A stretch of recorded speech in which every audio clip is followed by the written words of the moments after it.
We are live at the Woody Hayes Athletic Center for this week's 2-minute drill as we're going to recap the defensive players and Matt Patricia and their thoughts as Ohio State continues to prepare for the Cotton Bowl against Miami. Now, this matchup is widely anticipated across the college football world. Earlier today, we heard Jeremiah Smith asked, and then he told us about the people in Miami. They still talk about the national championship from over 20 years ago that happened in the Fiesta Bowl, the controversial ending. And Miami fans are still talking about it. Now they have their shot at Ohio State as a program again on a big stage with the trophy on the line. So what does Ohio State see? What's their preparation been like? We've gotten some of those insights today. And one of the big themes from the offensive guys and the defensive guys, Coach Day and Coach Patricia, has been practice. And that practice has not just been like any practice. It hasn't been a toned down version of practice. Actually, the intensity has gotten turned up. The Ohio State players, the Ohio State coaches, as a program, the Buckeyes are turning up the heat because the intensity is how they maintain their edge. They believe they have the best defense in the country, and statistically, that backs it up. Ohio State's defense is going against one of the better offenses in the country, too. Maybe not in points per game, but in terms of efficiency. So you have best on best, and that is why Ohio State is able to maintain its edge because this is a 21-day layoff. That's a lot of time for a team to not play football. Last year, Ohio State encountered something similar, but the circumstances were different. Losing to Michigan, not playing in the Big Ten championship game, and then the energy and the anticipation of hosting a first-round playoff game on your campus. This year, the Buckeyes beat Michigan. They play in the Big Ten championship but lose. Now they're going to play in a quarterfinal with a first-round bye. So the layoff is not something new for Ohio State, but what they rely on, like Coach Day has said all year, is the routine. Ohio State's routine has been central to its success all season. Why change that now? Matt Patricia, coming from the NFL. They don't have big layoffs in the NFL. And he was asked, what is that like for you? How do you adjust as a coach? And what he said was, I'm going to trust in Coach Day and the leadership here, the strength staff, the sports science guys of what to do and how to do it.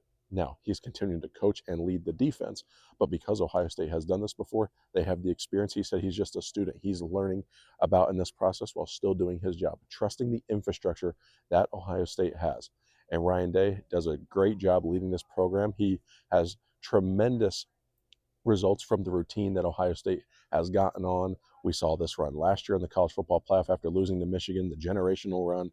Now, how do you replicate that this year with a new team? One of the benefits of having this team this year, yes, they've lost 14 guys to the NFL, but a lot of these guys were here for this run last year. They participated. They played meaningful snaps, not just saw it from the sidelines.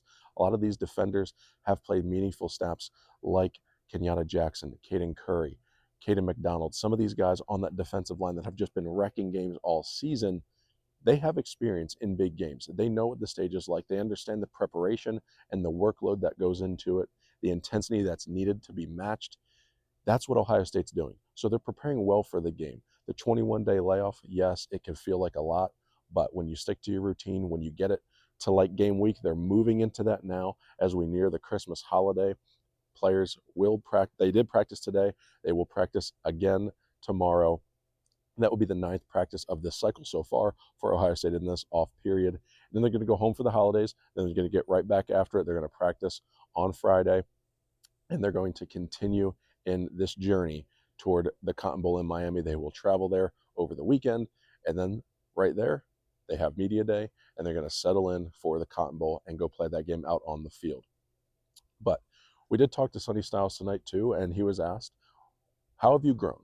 What have you seen different in your game? And he said last year he was doing a lot of learning and reacting to what the offense was doing. But now this year, because he knows the defense so well, he's been able to just focus on the offense.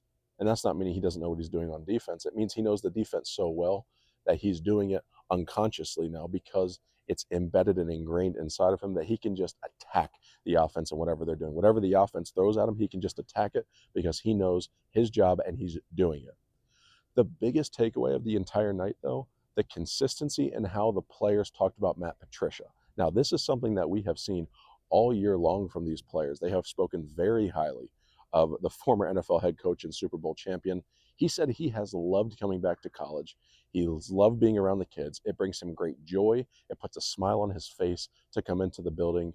And the players describe him as a family man. They love his personality. They said he's extremely relational. And that is something that has been so evident all year because of the relationships that these players have with him. Caden McDonald, most notably, has just won a unanimous All-American vote. It's the first time in 55 years. And for Caden McDonald, he said he sat down with Matt Patricia in the summer and he really took me in. He said he took me in and I sat down with him and said, Coach, these are my goals. How do I achieve them? Coach Patricia has held him accountable all season long, from the summer until that unanimous All-American vote. Now he has a chance to go ahead and win another national championship. And McDonald said that there's no toning down here. We're trying to be the first team in Ohio State history to win back-to-back national championships. Even a guy like Lorenzo Styles, on the note of back-to-back national championships, yes, that's a goal, but he said our focus is solely on Miami because we have one game guaranteed. And if we don't prepare for it correctly, we're not going to have another one. So they're focusing on the moment. It's been a big message in the Woody Hayes Athletic Center for years called win the moment. And now that's what Ohio State has to do against Miami. All the focus, all the preparation is on Miami, not a gold trophy. To get there, you have to win this quarterfinal against Miami. That's where Ohio State's focus lies, and it's evident in these players, their preparation, very consistent messaging throughout the entire day as Ohio State continues to prepare for Miami. We are going to continue to have live coverage for you from the Woody Hayes Athletic Center and then on site in Dallas. Cannot wait to get out there for you guys. Make sure that you're staying tuned to our outlet, The Silver Bulletin, visiting our coverage at tsilverbulletin.com. My name is Blake Biscardi, reporting live from the Woody Hayes Athletic Center. This has been the 2-Minute Drill. Merry Christmas and happy holidays to all, and we will see you in Dallas.